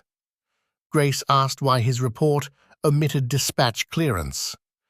Bruno said he did not hear it clearly. Grace played the body camera audio of him laughing immediately after dispatch cleared the vehicle. His face changed. "I may have heard something," he said. Did you hear Officer Vaughn tell you to keep your report simple? "I heard him say something like that." "Did that affect what you wrote?" "No." "Then why did you write vehicle status unresolved?" Bruno rubbed one hand across his jaw. "That is how it felt at the time." Imani looked at him then. She did not speak. She did not need to. Feelings had sat her on a curb. Records had brought them all here. Amber Prescott Never appeared in person. Her attorney submitted a statement saying she regretted any plate error but had acted in good faith. The statement did not explain why her written version became more certain after the 911 call. It did not explain why she disappeared before Carter released Imani. It did not apologize. Xavier told Imani not to expect one. Fearful witnesses often protect their first mistake until protecting it becomes impossible. The conference ended without a final ruling. Grace stated that preliminary findings would be issued after panel review. Carter remained on modified duty. The body camera issue would move to a separate technical and policy audit. East Glen's role would be referred to city procurement staff because the plaza held medical service contracts involving public funds. The city would also review whether officer report language required corrective training or discipline. It sounded thin after everything they had heard. Outside the building, Imani stood with Xavier near the steps. The air smelled like rain on concrete. "Is that it?" she asked. "For today?" They heard him. They did. And still no finding. Administrative systems move in layers. Sometimes that protects people who should be held accountable. Sometimes it protects the record from being rushed and overturned. Imani looked toward the street. "That is the most frustrating, honest answer you have given me. I have several more where that came from." She almost laughed. It came out tired, but real. The preliminary findings arrived 5 weeks later. Not full justice, not nothing. The department sustained findings against Carter for inaccurate or incomplete reporting, discourtesy, and failure to properly document the basis for continued detention after contradictory information emerged. The body camera gap remained under technical review, with insufficient evidence at that stage to prove intentional deactivation. He received a suspension without pay, mandatory remedial training, and removal from solo patrol pending supervisory evaluation. The union filed a grievance immediately. Daniel Price received counseling For failing to elevate concerns to a supervisor after recognizing that the vehicle belonged to Imani. Bruno Tate was removed from East Glen's security contract, though his company described it as reassignment. Charlotte Bell received a written reprimand from East Glen and was transferred away from tenant-facing duties while the insurer reviewed staff communications. Amber's statement remained in the file, contradicted but not charged. The city's public statement Was careful to the point of discomfort. It acknowledged procedural deficiencies during a vehicle-related detention and promised review of body camera interruption protocols. It did not name Imani. It did not admit discrimination. It did not say Carter had profiled her.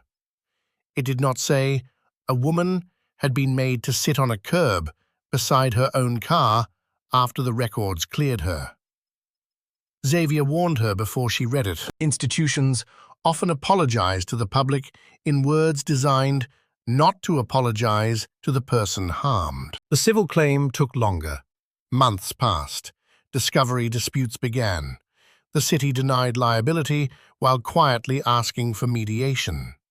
East Glen denied discriminatory intent while producing more emails with heavy redactions.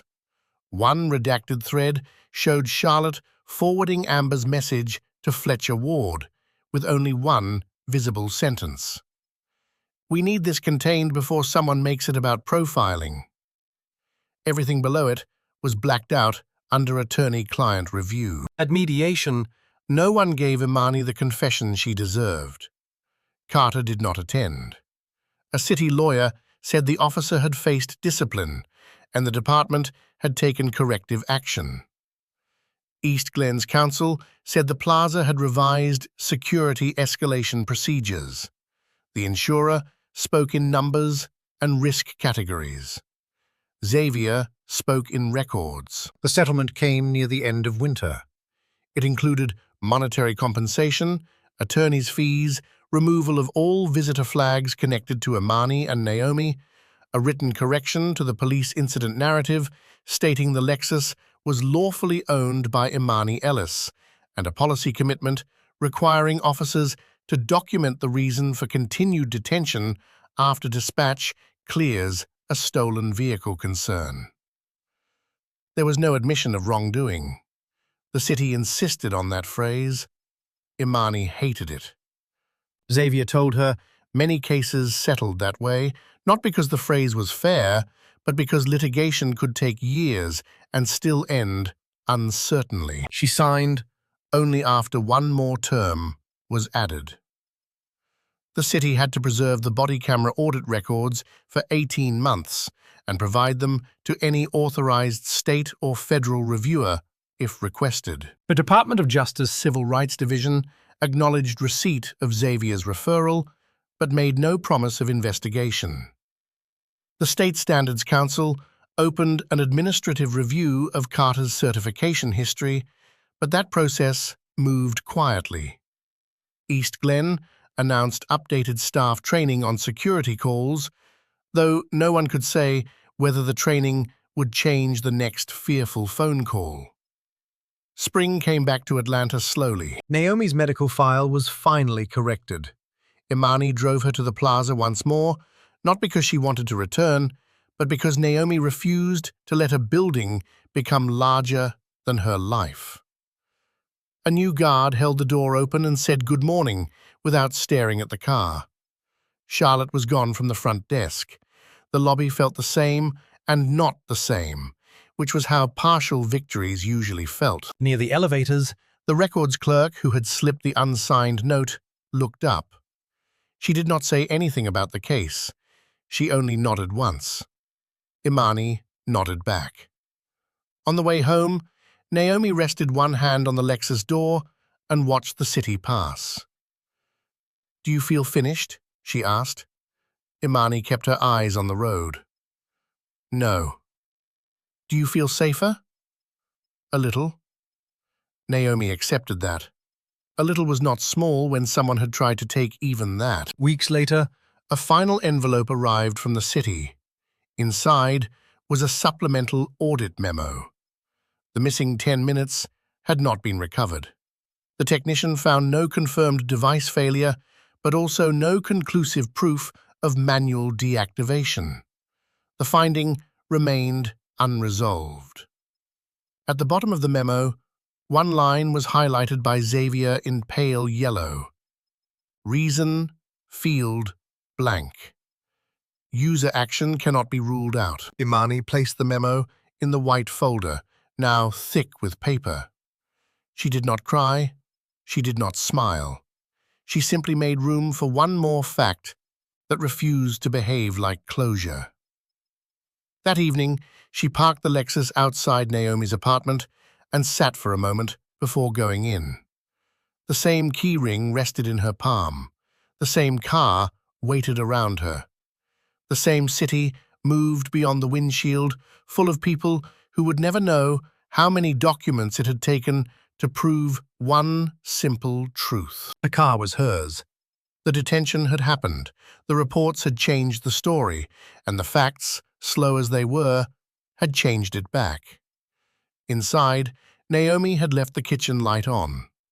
Imani gathered the folder, stepped out, and locked the Lexus. The sound was small, ordinary, and final enough for that night. Across town, In a personnel file she still had not seen, Carter Vaughn's grievance remained pending. In a redacted email East Glen still refused to explain, Fletcher Ward's reply sat hidden under black bars. And somewhere in the missing 10 minutes of body camera footage, there was still a silence shaped exactly like the truth. what happened to Imani? Was never just about a Lexus.